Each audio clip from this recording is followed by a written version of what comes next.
mi fuerza, mi poder, y mi tesoro quieres ser, eres todo para mí. Muy buenas noches, tengan todos, el Señor les bendiga, reciban una bendición y un abrazo de aquí desde la ciudad de Barinas, en Venezuela. ¿Me oyen todos? ¿Estamos bien? Chévere. Bueno, gracias a Dios por la oportunidad primero de la vida y la salud y que podemos estar aquí a través de esta plataforma para compartir la palabra de Dios. Pero sobre todo en la noche de hoy con nuestros amigos visitantes. Si usted está aquí en la noche de hoy y nos visita, familiar, amigo, compañero de alguna persona que le invitó a estar en la sala de hoy, le animo a alzar su brazo. Queremos saber quién es usted. Si puede, copie su nombre en el chat también. Al final vamos a estar haciendo lo posible para seguir en contacto con usted a través de las personas también que le invitaron. Porque la noche de hoy, usted es el invitado especial. En la noche de hoy queremos enfocarnos en usted. Gracias a todos los hermanos de las diferentes congregaciones de la Iglesia de Cristo que nos acompañan desde muchos países de Latinoamérica, pero gracias por ese apoyo para con todas nuestras visitas en la noche de hoy. La idea de esta actividad, por quien agradecemos a nuestros hermanos de la iglesia en Chile que la han organizado, es que podamos tener un espacio específicamente para compartir el mensaje de salvación con ustedes, con nuestras visitas, con nuestros amigos que por razones obvias no podemos alcanzarles por las distancias físicas o las circunstancias en las que nos encontramos en estos momentos a nivel mundial. En la noche de hoy, sabiendo que usted es nuestro invitado especial, sabiendo que usted que nos visita, que por primera vez está en una reunión como esta, que tal vez por primera vez va a tener contacto con la palabra de Dios, queremos hacerle sentir bienvenido, queremos hacerle saber que nos importa mucho, que queremos comenzar una bonita amistad con ustedes y queremos dejarles saber que estamos aquí también para servirles y para recibirles como una familia. En la noche de hoy quisiera comenzar con una historia y es la historia de un rey con dos mujeres que hay un evento que se da entre este rey y estas mujeres de esa localidad o de esa comunidad que muy posiblemente cambia la perspectiva de ellas y de este rey para siempre. En esta ciudad o en este lugar vivían dos mujeres. Ambas mujeres estaban encinta y dan a luz. Pero lamentándolo mucho, el hijo de una de ellas muere, recién nacidos los dos. El hijo de una de ellas fallece y la otra sigue con su niño vivo. Esta mujer, a la cual le había fallecido su hijo recién nacido, va a la presencia del rey para decir que la otra mujer de quien su hijo vivía todavía le había robado el suyo. Es decir, a lo mejor esta mujer no pudo con la pena de perder a su hijo recién nacido por las razones o circunstancias que hayan sido. El rey manda a llamar a estas dos mujeres. Qué gran desafío para poder discernir a quién realmente pertenecía el bebé que continuaba vivo. Una de ellas sabía que su bebé había fallecido. La otra sabía que el bebé vivo era de ella. Sabía a lo mejor cuánto lo había esperado, cuánto lo había anhelado, cuánto había planificado estar con él, amarlo junto con su familia. Ahora, esta otra mujer, conocida, amiga de ella, está reclamando los derechos sobre este bebé. Finalmente se presentan ambas ante el rey, porque era un altercado bastante estruendoso entre los habitantes de aquella comunidad. No sabían a quién iban a conferir entonces la potestad de este bebé que continuaba con vida. Finalmente, cuando estas mujeres están delante del rey, preste atención, fíjense lo que hace el rey, la decisión que toma para saber cuál de estas dos mujeres era la madre del niño. Imagínense la escena por un momento. El niño puesto en presencia del rey, las dos mujeres enfrente del rey y el niño en disputa para ver cuál de las dos mujeres iba a quedarse con él. Finalmente el rey dice estas palabras: ya que no hay manera de saber entre ustedes ni ponerse de acuerdo para determinar quién es la madre del niño, vamos a hacer algo. Traigan una espada y vamos a cortar el niño por la mitad. Y cada una de ustedes va a quedarse con la mitad del niño, con la mitad del bebé. Inmediatamente, la madre de este bebé, la que verdaderamente había dado a luz a este bebé, inmediatamente exclama y dice: no, no le hagan daño al bebé, entréguenselo a ella. De esta manera, el rey supo que el bebé pertenecía a esta mujer porque era la que no deseaba que nada le aconteciese a su hijo. Ella iba a preferir verlo crecer en las manos de otra mujer antes que la vida de su propio hijo, que había estado en su vientre y en su cuerpo, fuese destruida de aquella manera. Imagínense entonces este escenario y cómo esta escena, esta historia puede cambiar la relación entre estas dos mujeres y la relación entre ellas y el rey. Estar en la presencia de este rey, escuchar la sabiduría de este rey y acatar la decisión de este rey definitivamente cambió para siempre la vida de ellas, la perspectiva de la vida y muy probablemente la vida de los habitantes de aquella ciudad. Pensando en esto, nos vamos a ubicar hoy en el libro de los Hechos. En el libro de los Hechos, un libro del Nuevo Testamento. Si es la primera vez que usted tiene contacto con las Escrituras, con la Biblia, el libro de Hechos se encuentra en el Nuevo Testamento. Es uno de los tantos libros que conforman la Biblia, que es ese libro que creemos que ha llegado hasta nosotros hoy en día y que está todavía entre nosotros para guiarnos a saber o a conocer la voluntad de Dios. Mientras vamos allí a Hechos capítulo 1, podemos hablar de algunos datos interesantes que nos van a ayudar también a poder entender que lo que vamos a leer en la noche de hoy es bastante digno de confianza.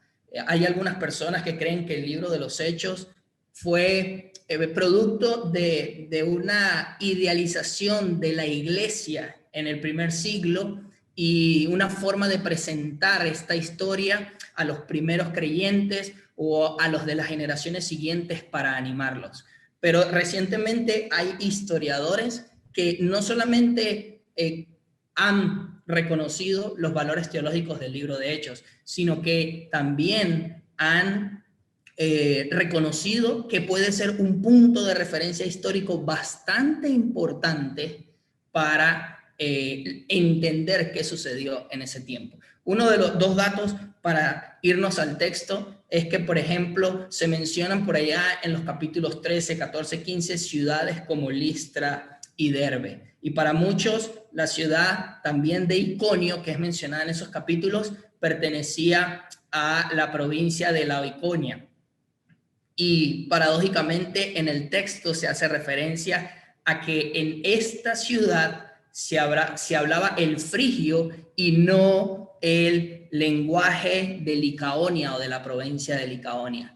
Entonces hay descubrimientos incluso que han hecho historiadores hoy en día en cuanto a contrastes que se dan en el libro de los Hechos bastante interesantes. Y es que, por ejemplo, a finales entonces de aquel siglo, del siglo I, en el que se cree que fue escrito el libro de los Hechos y no a finales del siglo II, hay descubrimientos interesantes que nos permiten confiar en que el libro de los Hechos fue un libro preparado no solamente para que podamos tener verdades teológicas, sino para que realmente podamos confiar en los datos que allí se dicen. O como por ejemplo también la referencia que se hace a los dioses paganos, por ejemplo, de Zeus y de Hermes en esta ciudad de Listra también. Recientemente se ha descubierto o se ha sabido que eran los dos principales figuras de dioses paganos que se adoraban en esa región. Entonces, si vamos al libro de Hechos capítulo 1, vamos a poder entender un poquito mejor esto que estamos hablando. Le voy a pedir a Daniel que comparta en la pantalla, si es tan amable, para poder ir leyendo Hechos capítulo 1, versículo 1.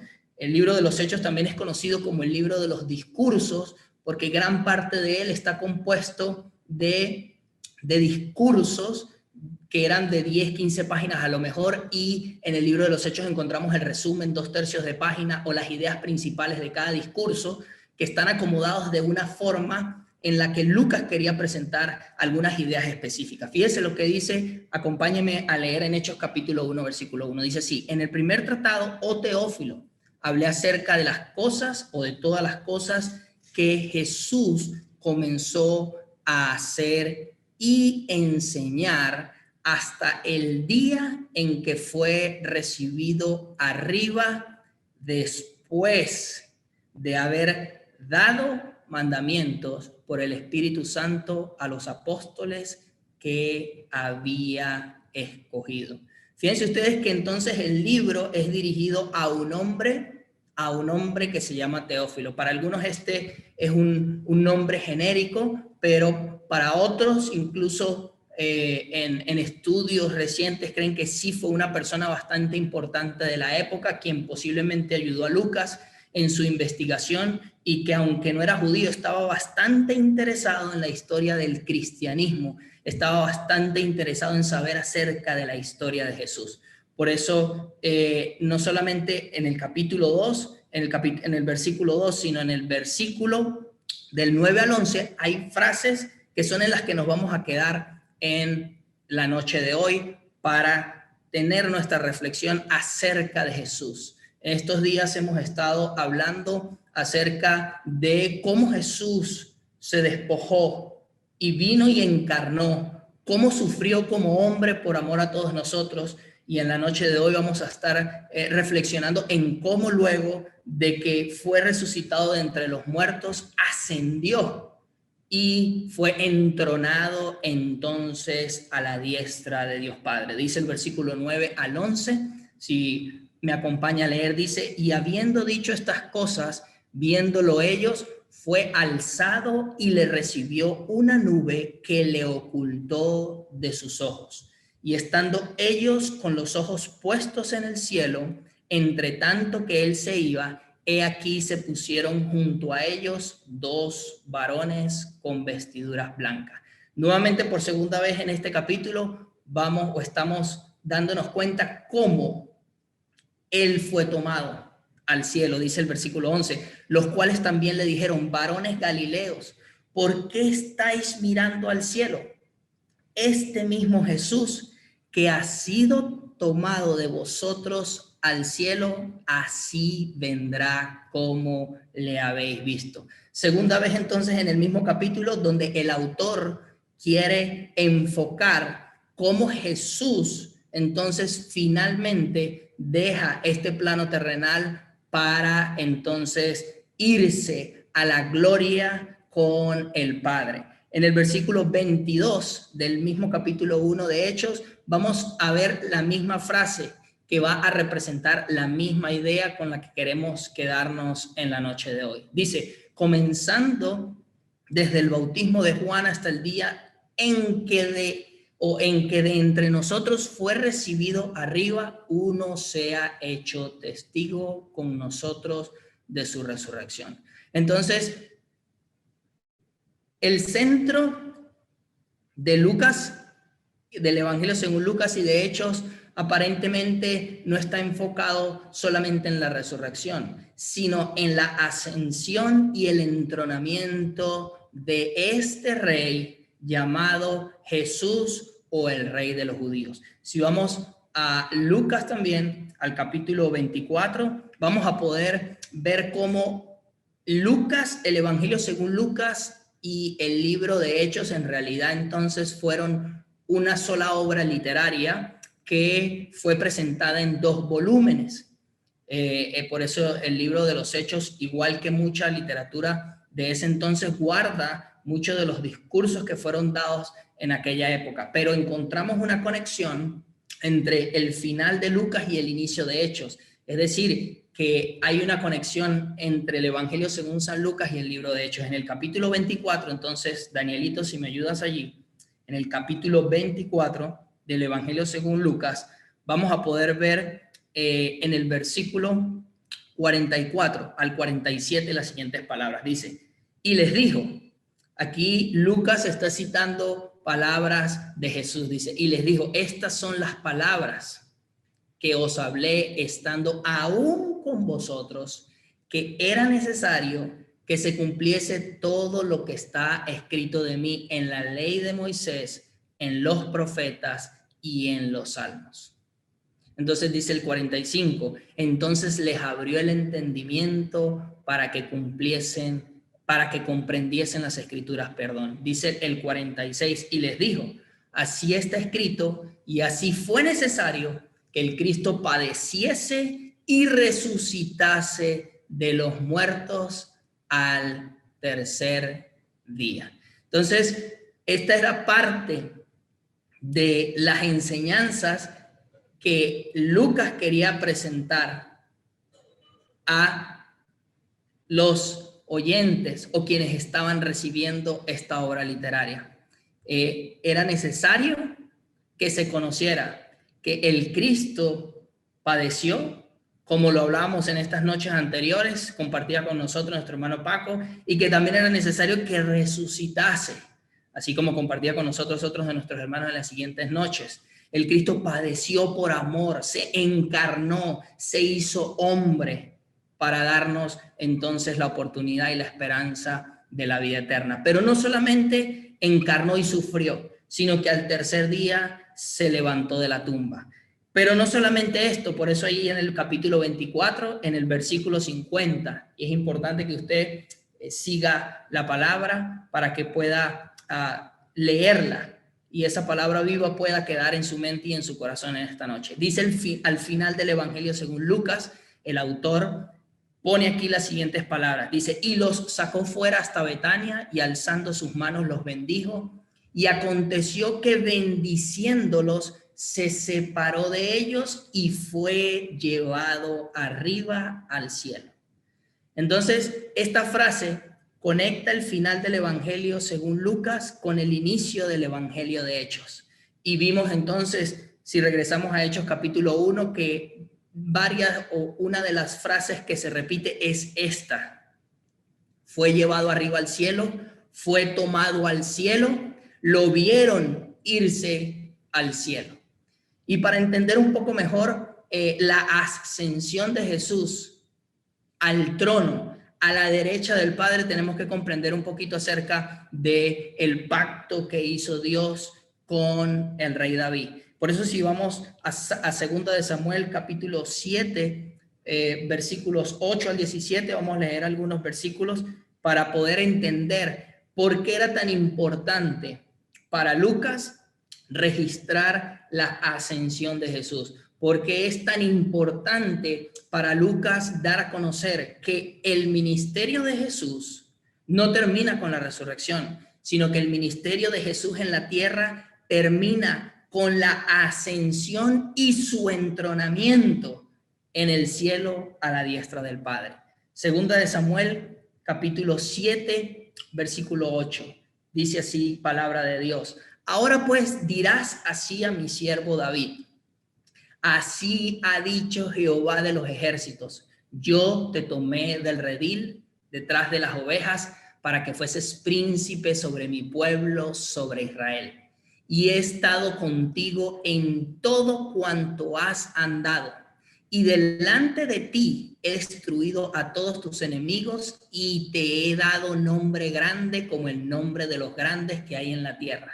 Además, yo fijaré lugar a mi pueblo Israel y lo plantaré para que habite en su lugar y nunca más será removido, ni los inicuos le aflijan más como al principio. Versículo 11. Desde el día en que puse jueces sobre mi pueblo Israel, y a ti te daré descanso de todos tus enemigos. Asimismo Jehová te hace saber que él te hará casa.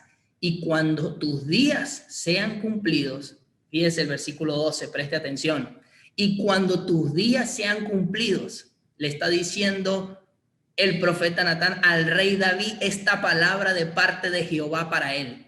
y cuando tus días sean cumplidos y duermas con tus padres, yo levantaré después de ti a uno de tu linaje, el cual procederá de tus entrañas, y afirmaré su reino. Versículo 13, él edificará casa a mi nombre, y yo afirmaré para siempre el trono de su reino. Yo le seré el padre y él me será hijo. Si él hiciere mal, yo le castigaré con vara de hombres y con azotes de hijo de hombres. Pero mi misericordia no se apartará de él, como la aparté de Saúl, al cual quité delante de ti, y será afirmada. Otra vez, versículo 16. Preste atención y guárdelo, anótelo, déjelo por ahí en su mente y en su corazón.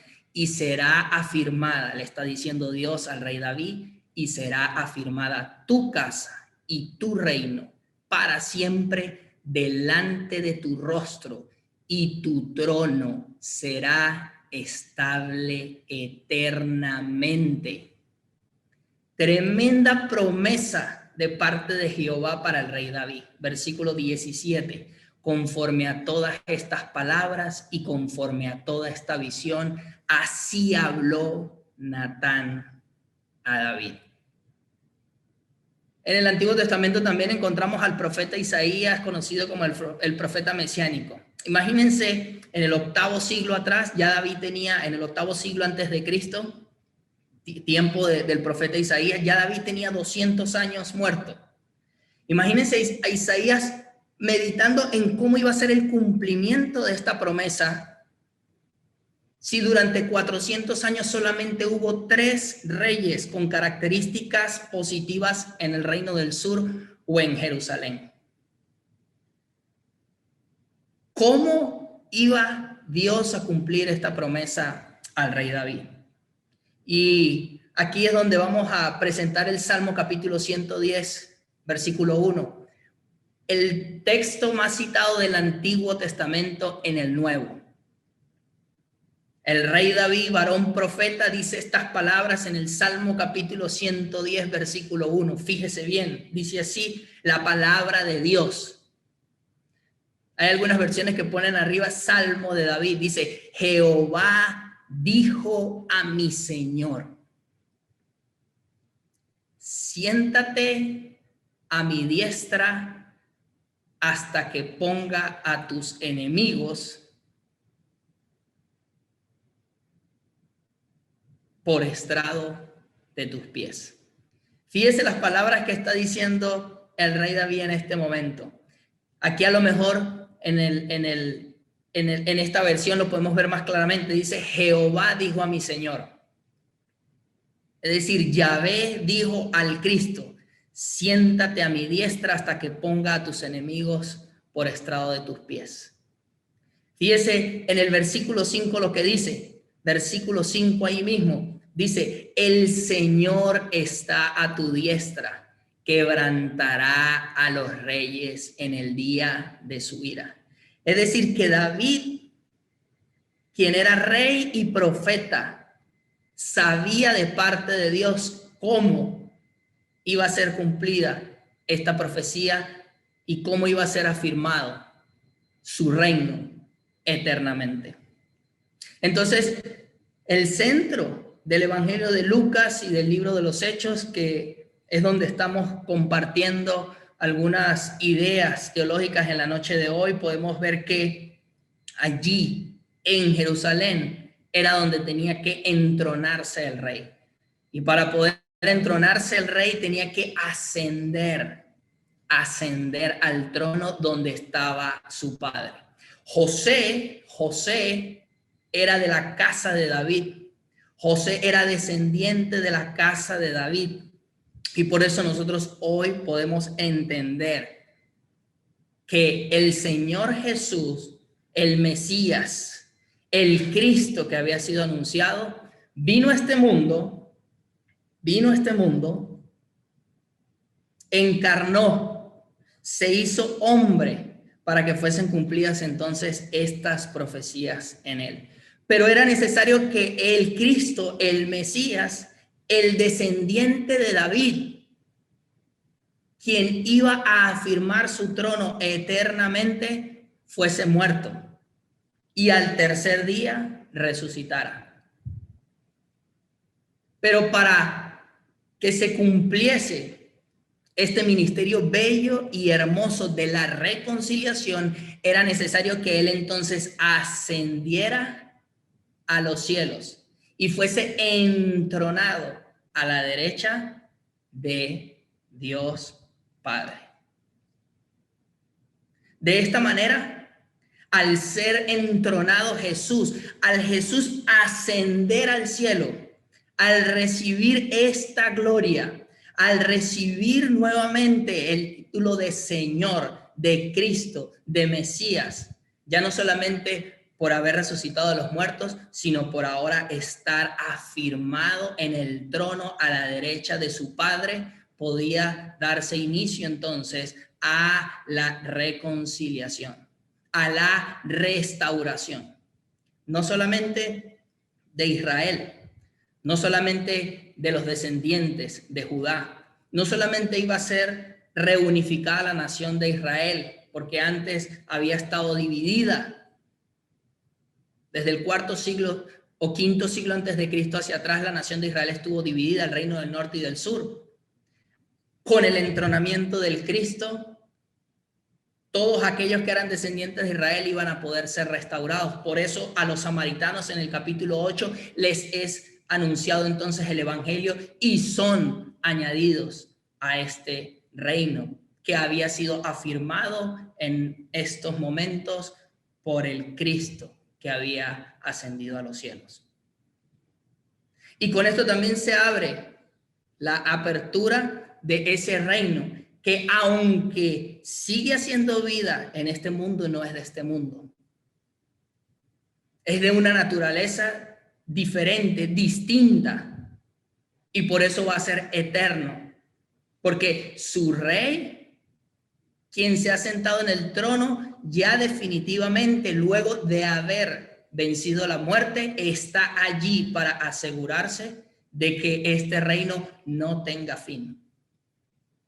Y también en el libro de los Hechos encontramos la misión a los gentiles, personas como usted y como yo, que no descendemos de los judíos o de la casa de Israel, pero que la misericordia de Dios ha permitido que también esta restauración pueda venir a nosotros, a nuestras vidas.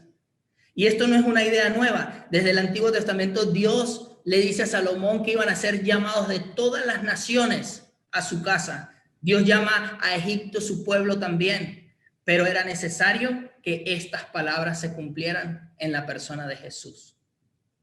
Entonces, de este rey que hemos hablado durante toda la semana, es el rey que estamos invitándole a usted hoy a aceptar. El señorío de Cristo. Estamos invitándole a que usted pueda recibir al Cristo como el rey de su vida, como el Señor. Y más allá de él, que pueda recibir al Padre. Porque recordemos que todas estas cosas en Cristo fueron posibles por la voluntad del Padre, para exaltar al Padre. Quien envió al Cristo fue el Padre. Hechos capítulo 2, quien resucitó al Cristo fue el Padre. Quien tomó al Cristo de la tierra y lo llevó al cielo a su diestra fue el Padre. Pero para poder nosotros llegar al Padre, para poder comenzar una relación con el Padre, es necesario que lo hagamos a través de su Hijo Jesús. Porque Él ahora lo ha designado por su obediencia en la muerte, por su obediencia en la cruz, por haber tomado esa copa amarga que fue separarse de Él cuando cargó con todos los pecados de la humanidad. Es que tenemos que adorar y reconocer a Jehová, a Yahvé, como usted lo quiera llamar, como el Dios único, poderoso, omnipotente, el creador de todas las cosas, quien está esperando que usted y yo nos rindamos a Él. Él está con los brazos abiertos. Él quiere comenzar una relación hoy con usted, mi querido amigo que nos visita. Pero esa relación debe iniciar a través de aquel que él, Jehová, puso a reinar a su diestra, aquel que afirma eternamente la casa de David a través del Cristo que ascendió a los cielos, que ha sido hecho rey, es que usted y yo podemos acercarnos al Padre Celestial. La restauración es un proceso continuo. La restauración no ha terminado, la restauración comenzó, continúa hasta nuestros días. Porque dice la palabra de Dios que Él restaurará no solamente a nosotros, sino dice que todas las cosas, cuando todos sus enemigos, cuando todos los poderes y las potestades de este mundo sean finalmente puestas bajo sus pies. Entonces, amigo que nos visita, hoy queremos que su vida pueda ser transformada a través de un encuentro que pueda comenzar el día de hoy con este Cristo, con este Mesías que vino a este mundo, murió, sufrió muchísimo como el peor de los pecadores, murió en esa cruz como el peor de los malhechores.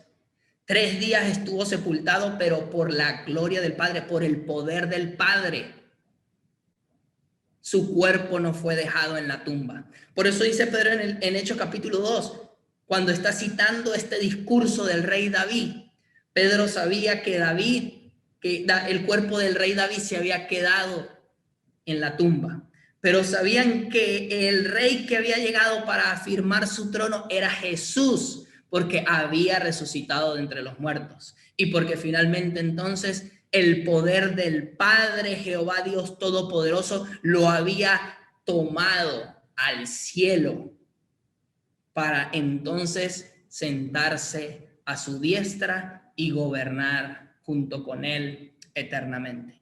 Fíjense que después en el libro de Lucas no se usa el término Dios para hablar de Jesús, y algunas cualidades divinas comienzan a mencionarse después de que el entronamiento sucede. La fe en Jesús comienza a nombrarse luego de su entronamiento, luego de Pentecostés.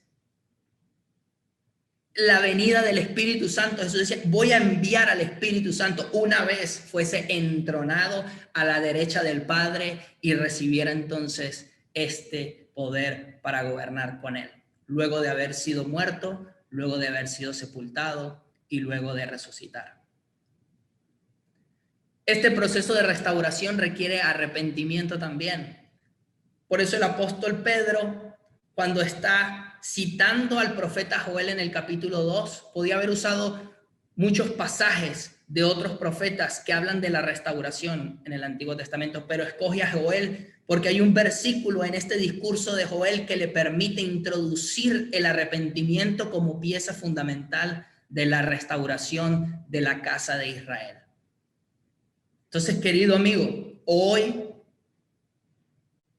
podemos comenzar a ser restaurados por el Señor. Hoy el Señor desea comenzar contigo una relación que dure para siempre, porque este Rey que está a la derecha del Padre te asegura que vas a estar con Él para siempre, indistintamente del estado en el que estemos en este cuerpo, estemos en otra vida y en otra forma. Este Rey te asegura que estarás con Él y con su Padre o en la presencia de Él por la eternidad.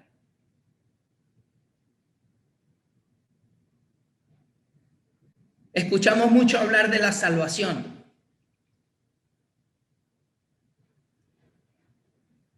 Pero en realidad, la salvación es el medio que Dios usa para que podamos relacionarnos con Él eternamente.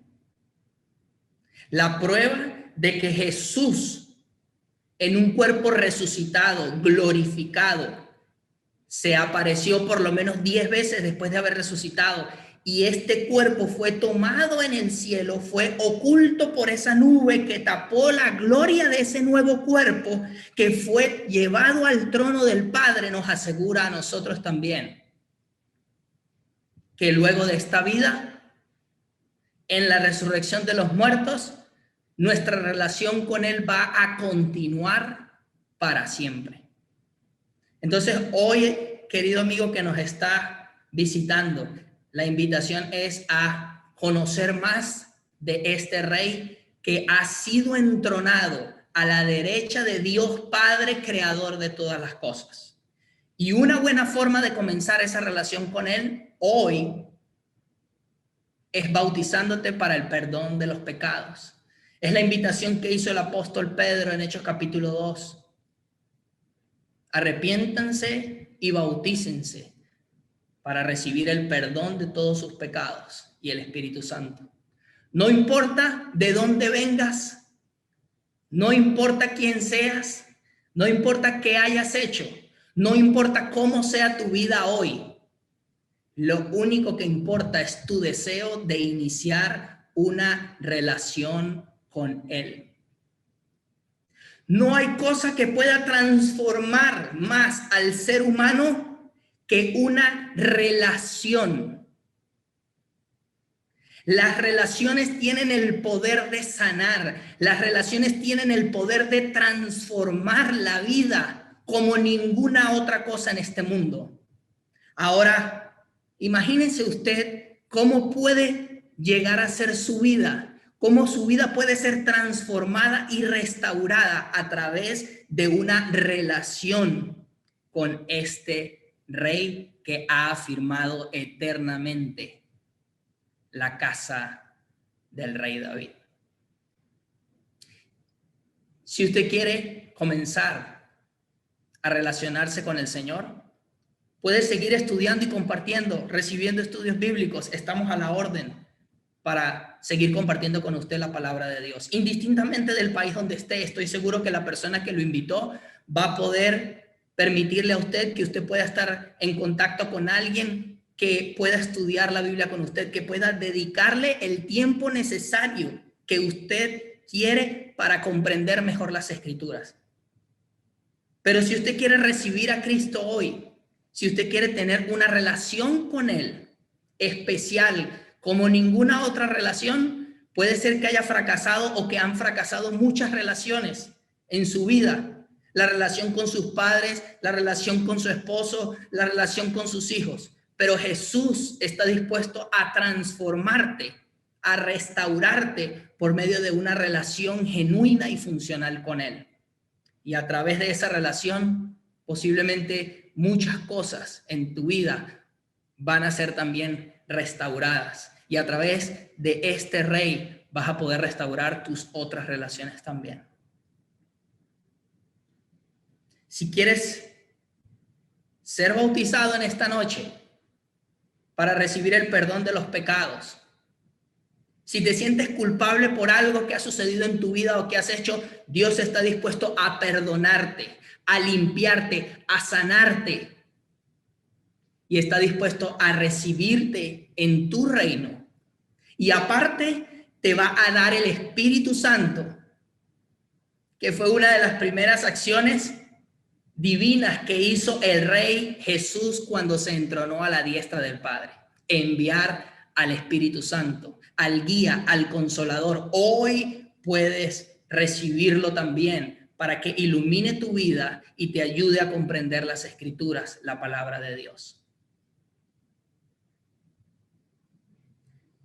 Amigo que nos visita, que el Señor te bendiga, que este Rey que llegó a la tierra a cambiar la historia de la humanidad, no solamente porque murió por todos nosotros, no solamente porque entregó su vida, no solamente porque resucitó de entre los muertos, sino porque ascendió y se entronó a la derecha del Padre, puede sanarte y puede restaurarte hoy.